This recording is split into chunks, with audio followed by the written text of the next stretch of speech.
चुनावी पगडंडी में आपका स्वागत है और मैं हूं आपके साथ हेमंत शर्मा। आप देख रहे हैं तीखी खबर। खड़गपुर विधानसभा से हमारे साथ खास मेहमान हैं राहुल सिंह लोधी, जो वर्तमान में विधायक रहे हैं और 1 महीने के मंत्री का पद भी उन्हें मिला था। कैसा अनुभव रहा आपका 1 महीने मंत्री पद का? मंत्री बनने के बाद अच्छा अनुभव रहा और कोशिश की है कि जितने दिन भी रहे ज़्यादा से ज़्यादा काम कर पाएँ। लघु एवं ग्रामीण उद्योग था, तो उसमें बहुत समय से अपने यहाँ पे 4 प्रकार के रेशम पाए जाते हैं, लेकिन रेशम उद्योग बहुत ही डाउनफॉल में चला गया था। तो हम लोगों ने पहली बार मध्य प्रदेश में पचमढ़ी स्थान को चुन के उसमें 100 एकड़ ज़मीन आरक्षित करके उसका लोकार्पण करके उसमें देश में पचमढ़ी ही एक ऐसा ऐसा स्थान है जहाँ 4 प्रकार के रेशम हो सकते हैं। तो उनको डेवलप करने के लिए वहाँ पे काम शुरू कर दिया, उसका लोकार्पण किया। अब भविष्य में काम होगा। अब विधानसभा में मंत्री बनने के बाद काफी उम्मीदें लोगों को थी, तो उनके लिए कुछ कर पाए या कुछ?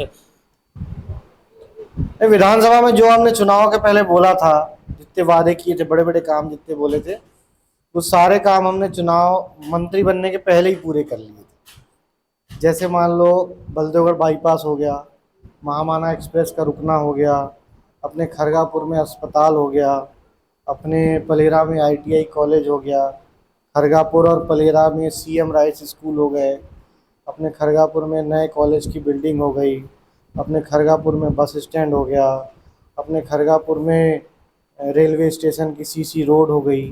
मतलब जितने भी काम हमने बड़े बड़े बोले थे वो मंत्री बनने के पहले ही पूरे करा लिए थे। तो मंत्री बनने के बाद वैसा कोई काम नहीं रह गया था। मंत्री बनने के बाद तो समय ही नहीं मिल पाया, और फिर जितना समय मिला तो हम लोग सोच रहे थे कि कुछ और काम ले आएँ। उसके बाद हमने बस एक बहुत बड़ा काम किया कि जो अपने खरगापुर विधानसभा की शान है, बलदेवगढ़ का तालाब। बलदेवगढ़ के नाम से ही खरगापुर पूरी विधानसभा बलदेवगढ़ के नाम से ही है।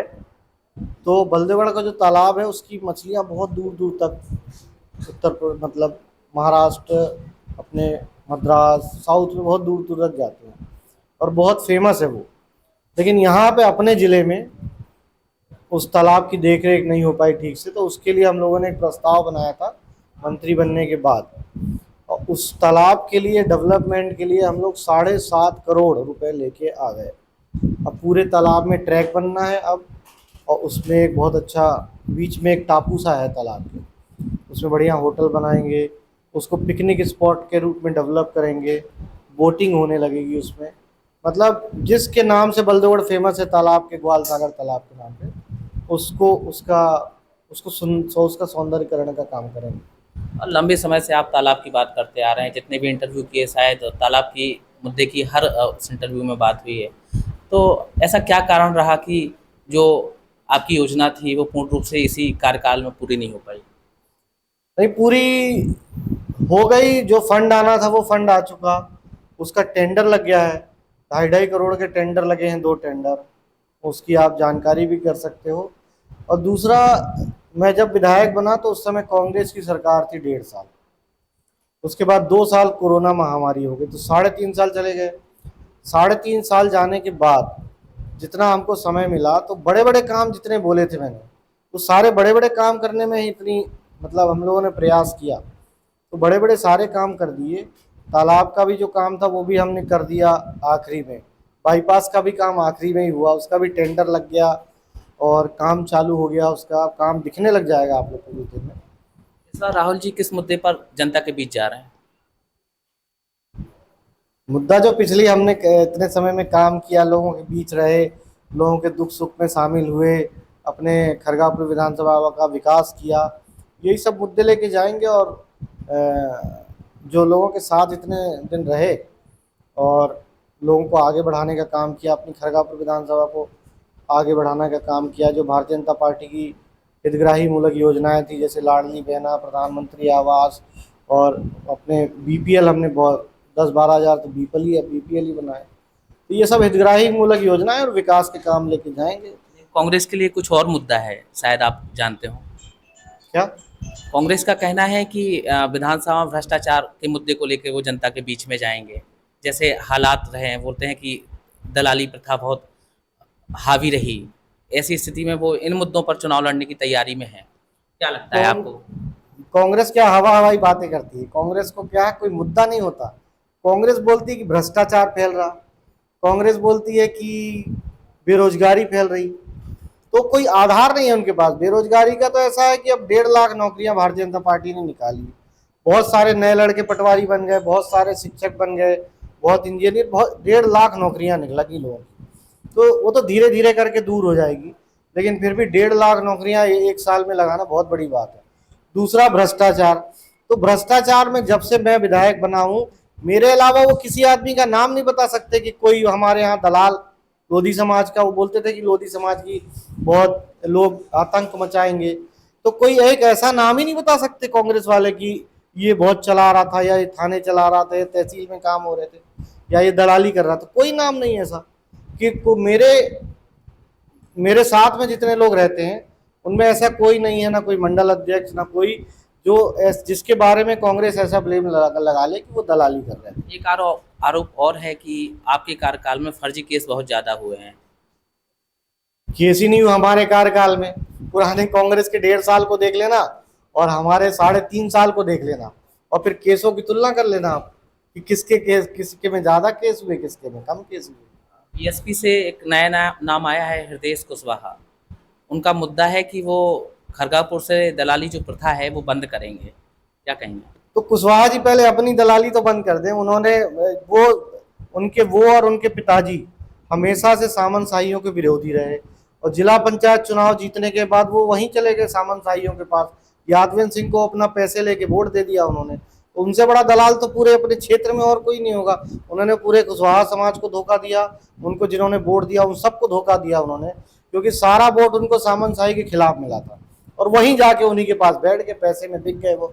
उनसे बड़ा दलाल और कोई नहीं है पूरे क्षेत्र में। आप जनता के बीच जाते हैं, जनता आपका तुलादान भी करती है, तमाम भीड़ भी देखी जाती है आपके कार्यक्रमों में। क्या लगता है कि एक पड़ले पर जनता जब अपनी समस्याएं, अपनी पीड़ा रखती है तो क्या उन पे आप खरे उतर पाते हैं? क्या वो पीड़ा आपके जहन में आती है? देखिए, मैंने तो प्रयास किया कि अपने खरगापुर विधानसभा में सब लोग खुशी से रहें, चैन से रहें, सब लोग आगे बढ़े। और उसी प्रयास में जितने भी काम थे, छोटे छोटे बहुत सारे काम होते लोगों के। जैसे सबसे ज़्यादा समस्या तो बीपीएल की थी जब मैं आया। मतलब अगर कहीं गाड़ी रुकी तो 50 बीपीएल या 100 बीपीएल के फार्म लेके रेडी रहते थे लोग। लेकिन हमने पिछले जब से सक्रिय हुए, जब से मौका मिला 1.5 साल का हमको, तब से हमने लगभग 10-12 हज़ार बीपीएल बनाए अपनी विधानसभा। और अब देखना, आप कहीं भी गाड़ी रुकेगी तो 2-3 बीपीएल वाले मिलते हैं हमको। पहले 10-100 मिलते थे, अब 2-3 में आ गए। तो बहुत सारी समस्या कम हुई।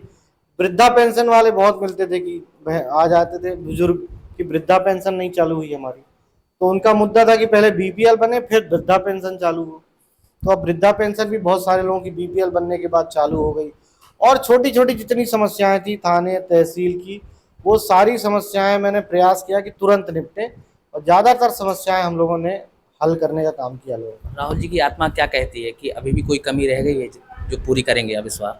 कमी तो देखिए भगवान भी पूरा नहीं कर पाते, कुछ ना कुछ कमी हमेशा बनी रहती है। और मेरा तो सबसे बड़ा प्रयास यही रहेगा कि हम लोग जो सुजारा के 20 गांव हमारे छूट गए थे, वहाँ पानी नहीं आ पाया था, तो अभी जब मौका भगवान के आशीर्वाद से मौका मिलेगा तो वो 20 ग्राम पंचायतों में पानी लाने का काम करेंगे। अपने ग्वाल सागर जो तालाब है वो नहीं भर पाता है, क्योंकि एयरलिफ्ट होके पानी ग्वाल सागर तालाब में नहीं आ पाया था। तो पानी को एयरलिफ्ट करा के ग्वाल सागर तालाब में लाने का काम करेंगे। और तीसरा, एक बहुत बड़ी फैक्ट्री जिससे लोग पलायन करते हैं अपनी विधानसभा से, पूरे बुंदेलखंड से करते हैं, तो पलायन ना करना पड़े उनको, और अपनी विधानसभा में उनको रोजगार मिल जाए, उसके लिए कोई बड़ी फैक्ट्री लाने का काम करेंगे। 3 काम मेरे दिमाग में सोचे हुए हैं, बाकी क्षेत्र की जनता और हमारे सहयोगी जैसा बताएंगे वैसा काम करेंगे। सुजारा बांध को लेके गौर परिवार से भी मेरी बातचीत हुई, क्या उनके लिए मुद्दा है? तो उनका इस मुद्दे पे कहना था कि जब वो विधायक थे तो तब योजनाएं बन रही थी, लेकिन जब नाम जुड़ने की बात आई तो आप विधायक थे, आप उन ग्रामीणों के, उन पंचायतों के नाम नहीं जुड़ पाए। क्या मानना है आपका और क्या रहा था? नहीं नहीं, वो क्या था, जितना गैलन पानी उसमें रहता है सुजारा में, वो एग्जैक्ट पूरा यूज हो चुका है। और जो जहाँ पे पाइपलाइन के द्वारा पानी पहुंच सकता था वहाँ पाइपलाइन के द्वारा पानी पहुंच गया। जहाँ पानी को थोड़ा लिफ्ट कराने की जगह थी, कराना था, वहाँ पानी लिफ्ट नहीं हो पाया क्योंकि पाइपलाइन के हिसाब से नहीं जा पाया होगा। तो जो योजना बनी थी वो तो योजना उस हिसाब से ठीक बनी होगी क्योंकि पहली योजना थी पूरे मध्य प्रदेश में पाइपलाइन से पानी जाने की। वो क्या था, पायलट प्रोजेक्ट था। तो पायलट प्रोजेक्ट था तो उस पर ज़्यादा जोर भी नहीं दे सकते थे क्योंकि उन्होंने अपने हिसाब से बनाया था। पहला प्रोजेक्ट था पूरे मध्य प्रदेश में कि पाइपों के माध्यम से खेतों में पानी जाए। पहले हमेशा नहरों के माध्यम से पानी जाता था। तो वो उस प्रोजेक्ट के हिसाब से जहाँ जहाँ छूट गया था उसको हम लोग आगे प्रयास करेंगे कि वहाँ पानी आ जाए। क्या इस बार माने कि आपके मैनिफेस्टो में सुजाराबान परियोजना का मुद्दा रहेगा 37 ग्राम पंचायतों का?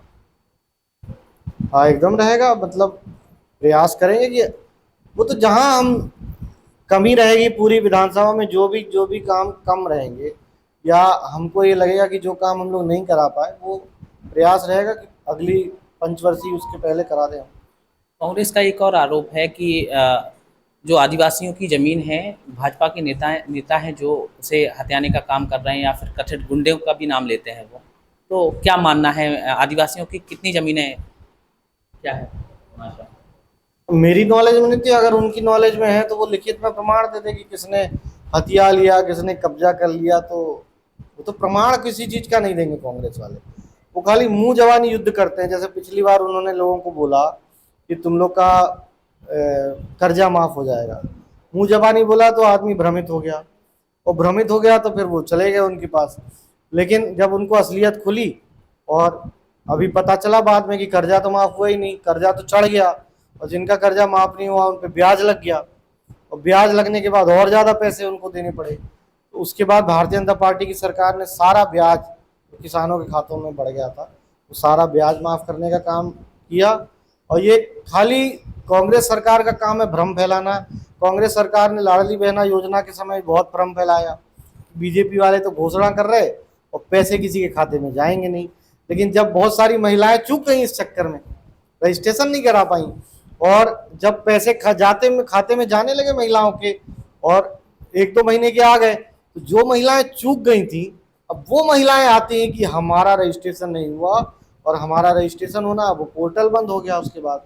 तो अब जैसे ही हमारा चुनाव हो जाएगा, आचार संहिता खत्म हो जाएगी, पोर्टल खुलेगा, तो जितनी लाडली बहना बची हैं उन सबका रजिस्ट्रेशन करने का काम भी भारतीय जनता पार्टी की सरकार कराएगी।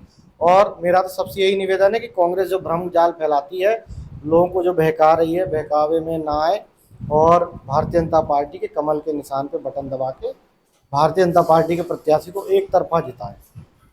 खरगापुर विधानसभा वही विधानसभा है जहां से सिंधिया जी ने सड़क पर उतरने की बात कही थी और फिर भाजपा का दामन थामा था, भाजपा की सरकार आई थी। जिन मुद्दों पर सड़क पर उतरने की सिंधिया ने बात की थी, क्या वो मुद्दे खत्म हो पाए हैं? हाँ, बहुत सारे जो काम थे, जैसे मान लो सबसे बड़ा अतिथि शिक्षकों का मुद्दा। अतिथि शिक्षकों का था। उनको अतिथि शिक्षकों के लिए भी बहुत अपने उनका सबका डबल कर दिया। पहले जितना उनको मिलता था उससे डबल कर दिया है, और जो आगे जितनी नौकरियां मिलनी है उसमें अतिथि शिक्षकों को 50% आरक्षण है। मतलब 50% उनको नौकरियों में प्राथमिकता मिलेगी, और पैसे तो डबल कर ही दिए हैं। तो जितना भी जो बोला था सिंधिया जी ने उसमें ज़्यादातर काम हो गए हैं, और जो भी काम बचे होंगे अगली बार प्रयास करेंगे कि वो सारे काम हो जाए। मेरा आखिरी सवाल, इस बार राहुल जी क्या उम्मीद लगाए हैं, कितने, क्या आकलन है आपका विधानसभा को? विधानसभा में कि विधानसभा में हमारी विधानसभा में? हमारी विधानसभा में आप तो जिससे भी पूछोगे, जो प्रत्याशी होगा वो तो यही बोलेगा कि जीत रहे, हम 100% जीत रहे, और हम भी 200% जीत रहे हैं। इसी के साथ राहुल जी का कहना है कि सभी 100% जीतते हैं, लेकिन मैं 200% जीतूंगा, और तमाम नए मेहमानों से अब हम लगातार बातचीत करते रहेंगे। तब तक के लिए नमस्कार।